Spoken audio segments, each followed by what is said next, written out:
What we're going to do in this episode is a little bit different. We're going to go back to a really important theme that we've covered before, and we're going to pick up some high points in it. What we do is we look at your questions that you send in, and that helps us determine what kind of content we're going to cover. And one of the most commonly asked themes has to do with leading up. You'll ask questions like, I'm new on the team. How do I help my leaders see things that I see? I'm in a lower level of leadership. How do I influence those who are above me? In other words, you're asking, how do I lead my leaders? It's a super important question, and it's something that with the right approach, in the right manner, with the right attitude, you can make a difference from anywhere in the organization. If you'd like to listen to the full previous teachings, you can go to episode number 12 and episode number 13. What we're going to do in this episode is take some high points, and then at the end of the podcast, I'm going to come back with some new application questions to help you lead from wherever you are. The good news is leadership is influence, and you have influence, whether you're new on the job, whether you're the top leader, or whether you're lower in the organization. You can make a difference, and wherever you are, you can lead up. The first time I remember leading up was years ago. I was maybe 22 years of age, and I felt called into full-time ministry, wanted to serve in the church, but didn't have any role. I had a pastor. His name was Pastor Nick Harris, a hero to me to this day. And Nick called me in for a meeting, and Nick essentially offered me a part-time job to get young adults in the church. And I was super excited, and yet at the same time, I was like, oh, but I wish it could be full-time. And so I actually led up without even knowing that I was leading up. And I said, Pastor, I would be honored to do this part-time. Is there any way I could be full-time? He said, well, actually, no, we don't have the finances. So then I asked, well, if I were to contribute to the growth of the church and we had more people coming, therefore more resources, then could I be full-time? And he said, well, yes, actually that would be amazing. And so then I said, well, how many people would we need to join the church under my leadership in order for me to go full-time? And he kind of looked like he had never thought of this idea, and then he jotted some notes down on a piece of paper doing some kind of math, and he said, well, if you influence 40 people to join the church, I'd hire you full-time. And guess what? Suddenly, there was a goal, there was a promise, and within a certain amount of time, I actually influenced 40 people to join the church, and Nick was good to his word. And what I realized is that I was 22, he was in his late 40s, I was kind of intimidated by him and such, because he's such a father figure and a great man in my life. But what did I do? I led up. Then, over the next 5 years of working together, we had the most amazing partnership because he empowered me, trusted me, trained me, and developed me. And guess what he let me do? He let me lead up, from my perspective, a young adult, and help impact his organization to make it way, way better because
he had the wisdom to invest in me and also the humility to allow me to lead up.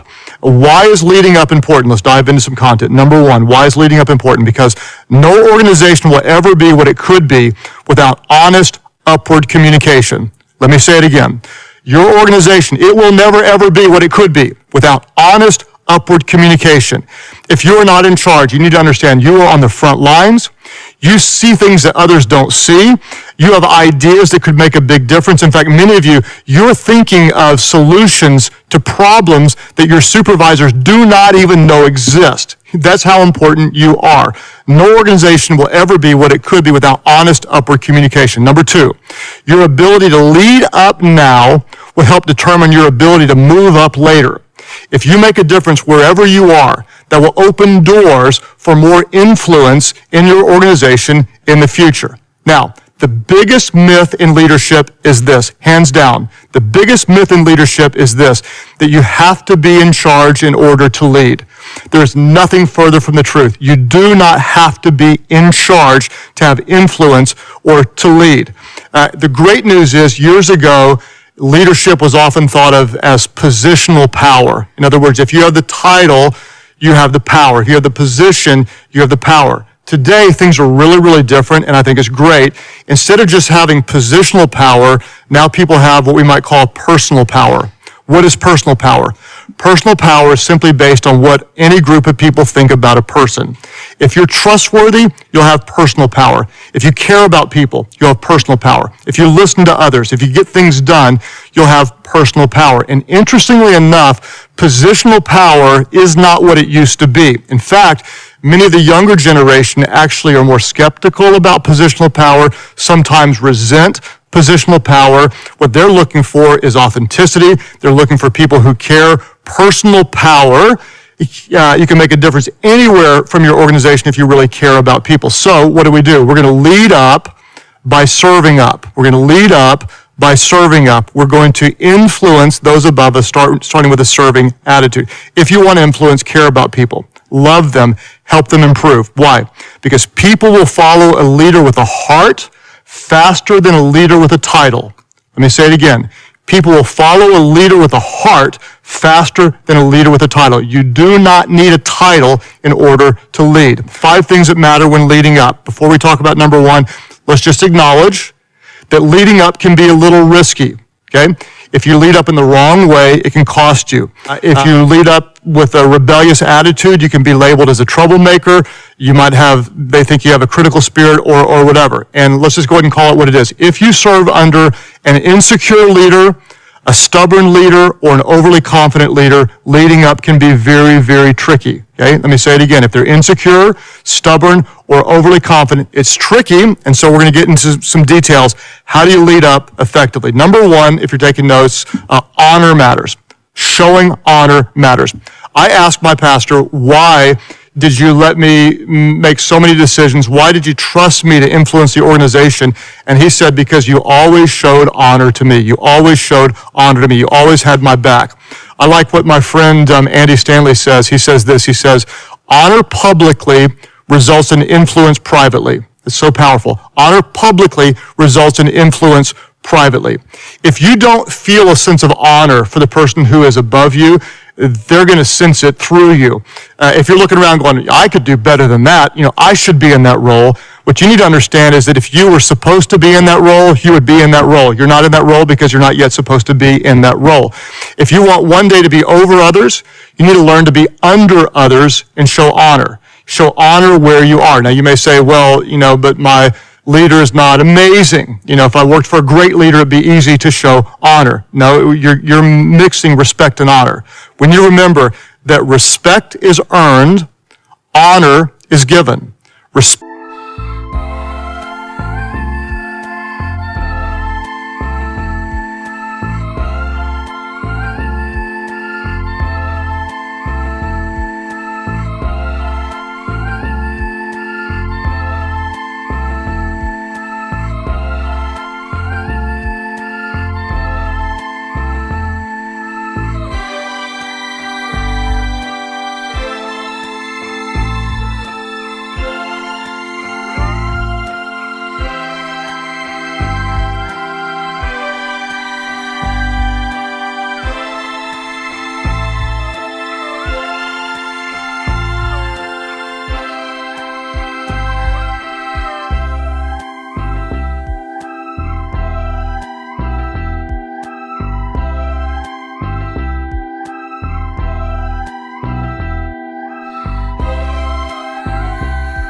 respect is earned, but we simply honor those in authority over us. We believe that they're there because they're supposed to be there, and we're going to serve them and help their mission be better. Now, if you don't honor your boss, your supervisor, the owner, your pastor, whatever, then quite honestly, you might consider doing everyone a favor and going somewhere else where you can show honor. Because if you want to lead up, you have to honor up. If you want to lead up, you have to serve up. Number one, honor matters. Number two, if you want to pitch an idea, you want to help influence your supervisor, your boss, timing matters. Timing matters. Now, men, we know this is true. If you're married, timing matters. I don't understand it, but I can approach my wife one day and be kind of flirty, and I'm cute and adorable. I can approach her the next day, do the same thing, and I'm a jerk. What happened? I don't know. It's a mystery to me. But my wife will sometimes say, you have the worst timing. Like, I thought all times were good to be romantic, but evidently there's sometimes better than others. Okay? If you want to lead up, timing really, really matters. Timing matters. Make sure the time is right to pitch your idea. For example, on our team, the public bathrooms are right by a guy's office. I'll often go into the bathroom, and he'll follow me into the bathroom and try to pitch an idea. Okay? Can I just say, that's bad timing. It's bad timing. Don't pitch an idea when some guy's going to the bathroom, and it's kind of a joke, but you really want to make sure the timing is right. What you'll want to do is look at the rhythms of those you serve and ask yourself, what is the best time of the week and even the best time of the day? For example, for me, Mondays, I'm exhausted from the weekend. I'm doing meetings. That's not the best time. Tuesday is sermon day. I'm buried in sermons, prepping. It's not the best day. Wednesday afternoon, I'm done with the sermon. That's a good time. Thursday is a really, really good time. So if a team member is approaching me, timing really matters if they look at my schedule. Then when you meet with your leader, be prepared. Value their time.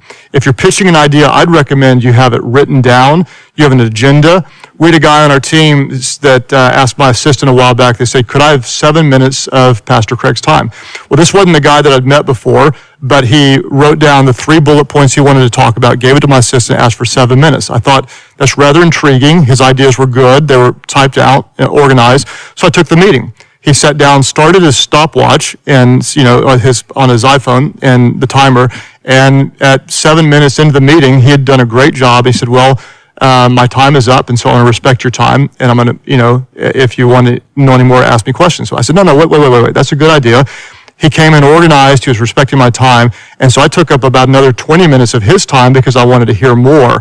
What happened? He came in very, very prepared. A lot of times that doesn't happen. People come in and you waste your time, show up late, they're not organized. Timing matters, timing matters, timing matters. Number 3, motives matter. If you want to influence up, examine your motives first.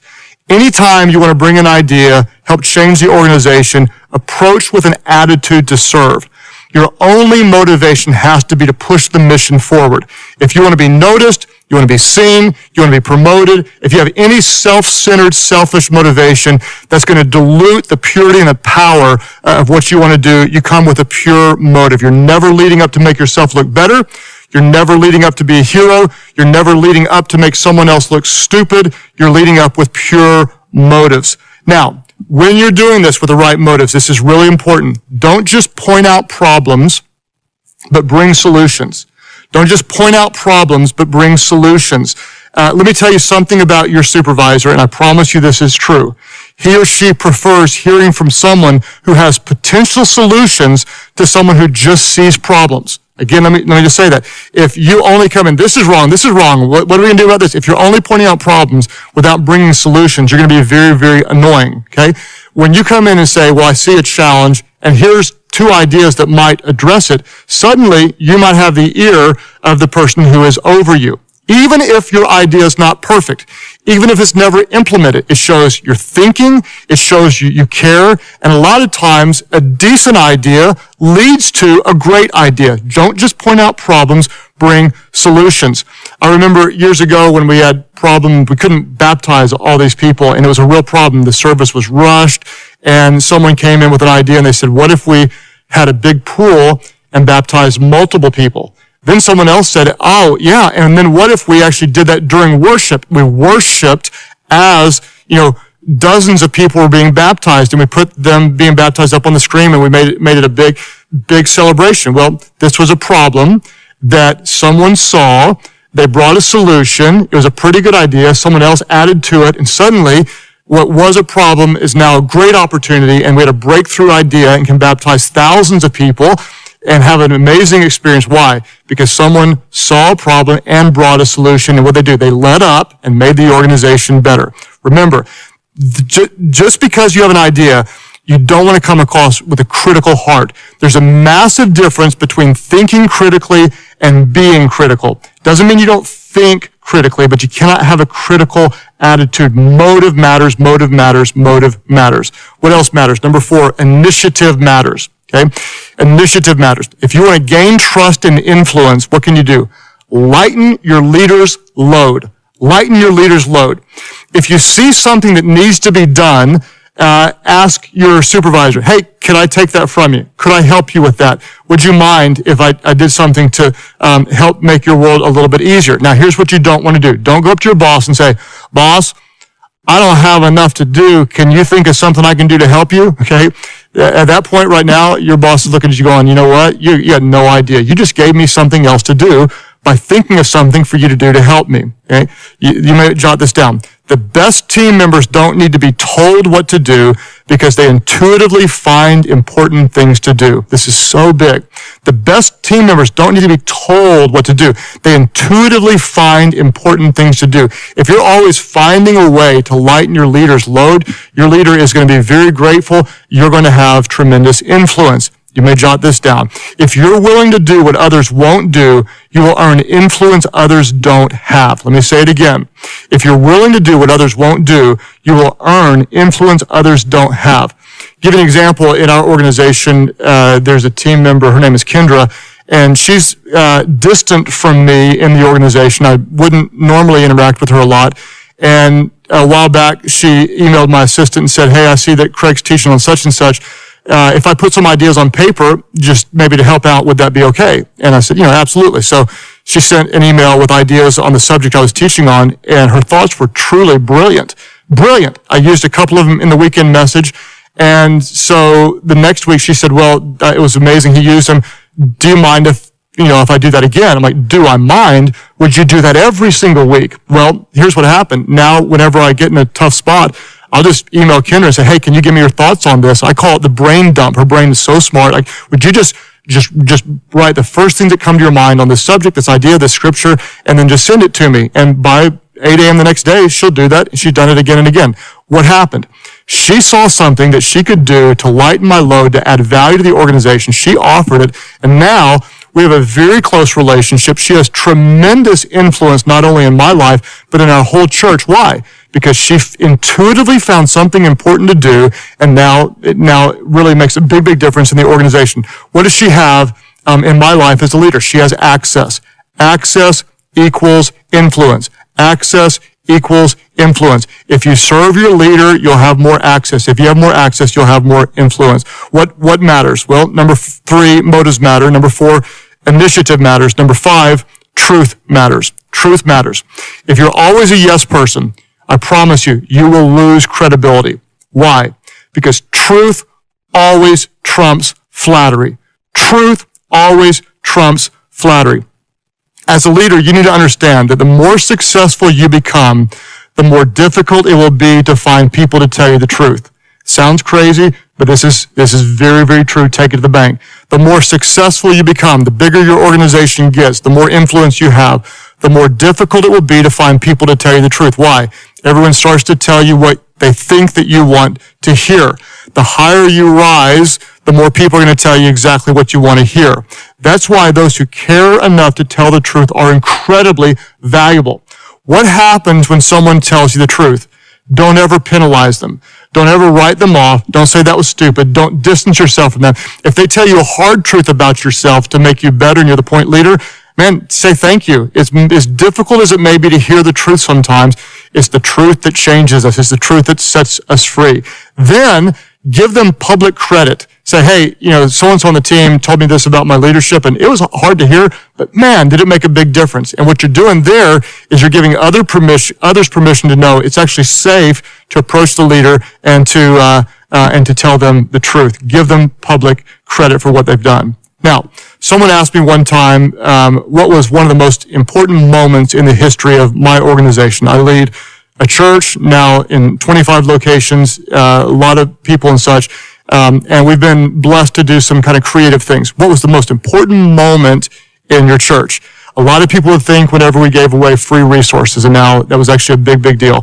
Some would think it was when we went to video teaching. That was actually, it kind of helped be a groundbreaking season for churches around the world. Some people say when you did, multi-site, that was another groundbreaking time. Some might assume I'd say when we were able to create the YouVersion Bible app, which has impacted, hundreds of millions of people now. Okay. One of the most important moments in the church was years ago when a staff member named Jerry Hurley, back when we had probably 5 staff members or so, led up. One of the most important moments in the history of the church was when Jerry Hurley, who's still with me to this day, years and years and years and years ago, led up. Our church was probably 2 years old. We had probably 5 staff members at the time. And what did Jerry do? He was 5 years older than me. He had been a district manager for Target stores. He had a lot more experience than I did. I was a little bit nervous, intimidated by him because he was such a great leader. It was amazing we had him on our team. He joined our team, and the very first day I was doing a funeral, and he said, "Hey, can I carry your Bible and can I carry your stand for you?" I was like, oh my gosh, this guy I respect is serving me.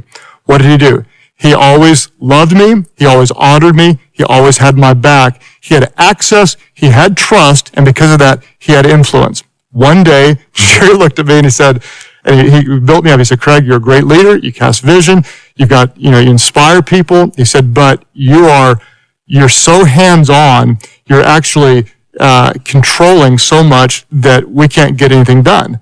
And he was loving, but he told me a very harsh critique of my leadership. And he said something along the lines of, "You will become the ceiling of this organization.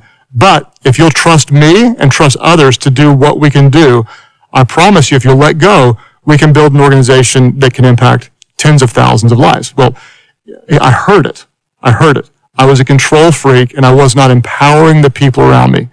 One of the most powerful moments in the history of the church was when someone who was under my leadership served me with integrity and told me the truth. My controlling nature was getting in the way of the growth, and if I would just let go and trust and empower some people around me, we could have an organization that would make a massive difference. To this day, I give Jerry honor for leading up, because we would never be doing what we're doing today had someone not led up. Okay? Wherever you are in your organization, you can make a difference. You don't need a title to make a difference. All you need is the right heart, the right insight, and you can make a difference. Well, I hope this content is helpful to you, because the good news is you're a leader, you have influence, and wherever you are in your organization, you can make a difference and you can lead up. Let's look at 3 application questions, some assignments to help you apply this content. Thought number 1, assignment number 1, of the 5 factors that matter. Now, remember what we talked about. We talked about showing honor. We talked about the appropriate timing. We talked about having the right motives. We talked about taking initiative. We talked about telling the truth. Of those 5 factors that matter, honor, timing, motives, initiative, and truth, which one do you need to grow in the most? Think about it and be honest as you assess your own ability to lead up. Now, here's where the application comes. What is one practical thing you can do this week to improve in that area? For example, you may be tempted to point out problems, but instead what you want to do is you want to initiate a solution. And so you're going to initiate. You're going to find one place to add value this week to lighten your leader's load or to bring a solution to a problem. So question number 1, of the 5 factors, which one do you need to grow in the most? What's one practical thing you can do this week to improve in that area? Second question, I want you to think about this. What's one area where you see potential for improvement in your organization, and what can you do about it? If you want to lead up from wherever you are, what is one area in your organization where you see potential for improvement, and what can you do about it? Now, notice why I asked this question, and this is really important. What you're not doing is you're not just pointing out problems. If you do that, you're going to come across like a critic. But what you're doing is you're seeing opportunities to improve, to add value, to make things better. What can you do about it? Now, again, go back to our big assignments. What you're going to want to do is you're going to want to look at your leader's rhythms. You're going to want to find out when your leader needs his or her load lightened, and when they might be more open to hearing your ideas. When you see their rhythms, and when you have an idea for improvement, you'll come with that right spirit, with a spirit of honor, with good timing, with the right motives, by taking initiative and telling the truth and saying, hey, I see an area potentially that we could improve. We could make a bigger difference. We could make more profit. We could do whatever the mission of your organization is. And then you bring that idea, you're adding value. And so ask yourself, what potential area do you see where you could add value, you could bring improvement, and what are you going to do about it? Now, the third one, I want to talk directly to those who are point leaders. If you're the boss, you're over departments, you're over the organization, you're over the sales team, whatever, here's what you have to remember, and that is this. You can have control or you can have growth, but you can't have both. So as a leader over an area, what is a specific area or responsibility